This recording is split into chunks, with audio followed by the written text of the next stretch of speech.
नमस्ते। आज हम एक ऐसे टॉपिक के बारे में बात करने वाले हैं जो हमारी इंडस्ट्रियल दुनिया को चुपचाप पर्दे के पीछे से सुरक्षित रखता है। ये एक ऐसे अदृश्य खतरे के बारे में है जो तब पैदा होता है जब हवा में फ्यूल और एक चिंगारी का मिलन हो जाए।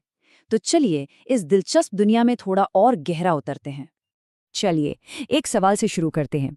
एक बहुत बड़ा अनाज का साइलो जिसमें हजारों टन अनाज रखा है और एक गैस टैंकर जो पेट्रोल लेकर जा रहा है, इन दोनों में आखिर क्या एक जैसा हो सकता है?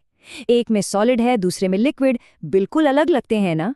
लेकिन इनके बीच एक बहुत ही खतरनाक कनेक्शन छिपा हुआ है और इसका जवाब शायद आपको हैरान कर दे। और वो कनेक्शन है एक विस्फोटक माहौल बनाने की क्षमता।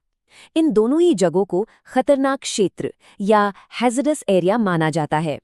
ये एक ऐसी जगह है जहां हवा में कोई भी ज्वलनशील चीज, चाहे वो पेट्रोल की भाप हो या अनाज जैसी मामूली चीज की धूल, इतनी मात्रा में मौजूद हो सकती है कि एक छोटी सी नन्ही सी चिंगारी भी एक बहुत बड़े धमाके की वजह बन सकती है।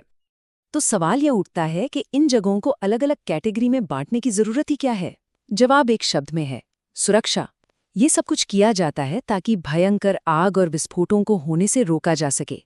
ये क्लासिफिकेशन पक्का करता है कि इन जगहों पर इस्तेमाल होने वाला हर एक इक्विपमेंट, हर एक पुर्जा सेफ्टी को ध्यान में रखकर डिजाइन किया गया हो। और ये सिर्फ एक अच्छी आदत नहीं है, बल्कि आईएसी और एटेक्स जैसे इंटरनेशनल सेफ्टी स्टैंडर्ड्स को मानना कानूनी तौर पर जरूरी भी है। ये स्टैंडर्ड्स ही तय करते हैं कि लोगों, प्रॉपर्टी और हमारे पर्यावरण को कोई नुकसान न पहुंचे। चलिए अब इस सिस्टम को थोड़ा और गहराई से समझते हैं। हम पहले गैस और वेपर यानी वाष्प से होने वाले खतरों पर फोकस करेंगे। ये वही खतरे हैं जो हमें अक्सर रिफाइनरी, पेट्रोल पंप और केमिकल प्लांट्स जैसी जगहों पर देखने को मिलते हैं। यहाँ हम देख सकते हैं कि कैसे एक फ्यूल टैंकर के चारों ओर रिस्क के हिसाब से अलग-अलग जोन बनाए गए हैं। जो जगह खतरे के सोर्स के सबसे करीब है, जैसे टैंकर के ठीक ऊपर या अंदर, वहाँ रिस्क सबसे ज्यादा है। और जैसे जैसे हम दूर जाते हैं, रिस्क कम होता जाता है।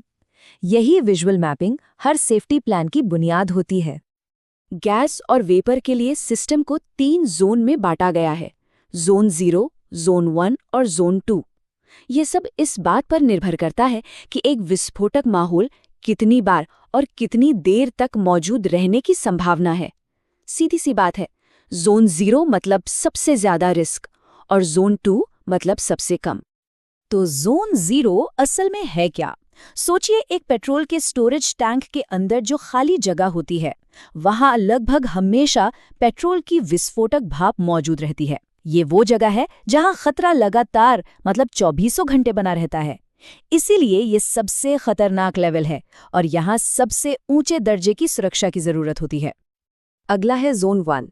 ये वो एरिया है जहां नॉर्मल कामकाज के दौरान ज्वलनशील गैस या भाप के लीक होने की पूरी संभावना होती है, जैसे कि एक पंप की सील के आसपास का एरिया या वो जगह जहां से सैंपल लिए जाते हैं। यहाँ खतरा लगातार तो नहीं है, लेकिन ये माना जाता है कि कभी-कभी तो होगा ही। और फिर आता है जोन 2, जो एक तरह का बफर जोन है। यहाँ नॉर्मल हालात में खतरा होने की कोई उम्मीद नहीं होती, लेकिन अगर कोई गड़बड़ हो जाए, जैसे कोई पाइप लीक कर जाए, तो ये खतरा थोड़े समय के लिए पैदा हो सकता है। ये अक्सर जोन 1 के आसपास का वो इलाका होता है जहां हवा का आना जाना अच्छा हो। लेकिन कहानी यहीं खत्म नहीं होती। गैस और वेपर ही अकेले विलन नहीं है। क्या आप जानते हैं कि साधारण सी दिखने वाली धूल भी विस्फोटक हो सकती है? जी हाँ, अब हम दहनशील धूल यानी कंबस्टेबल डस्ट से जुड़े खतरों पर नजर डालेंगे, जो हमें अनाज की मिलों, चीनी के कारखानों और कोयला प्लांट्स में मिलते हैं। बिल्कुल गैस जोन की तरह ही धूल के लिए भी एक पैरेलल सिस्टम है, जोन 20, 21 और 22। कॉन्सेप्ट एकदम वही है। ये इस बात पर आधारित है कि हवा में जलने वाली धूल का बादल कितनी बार और कितनी देर तक मौजूद रह सकता है। जोन 20 धूल के लिए सबसे खतरनाक लेवल है। ये उन जगहों के लिए है जहां धूल का विस्फोटक बादल लगातार या बहुत लंबे समय तक बना रहता है। इसका सबसे अच्छा उदाहरण है एक अनाज के साइलो या एक इंडस्ट्रियल डस्ट कलेक्टर के अंदर का हिस्सा, जहां धूल हमेशा भरी रहती है।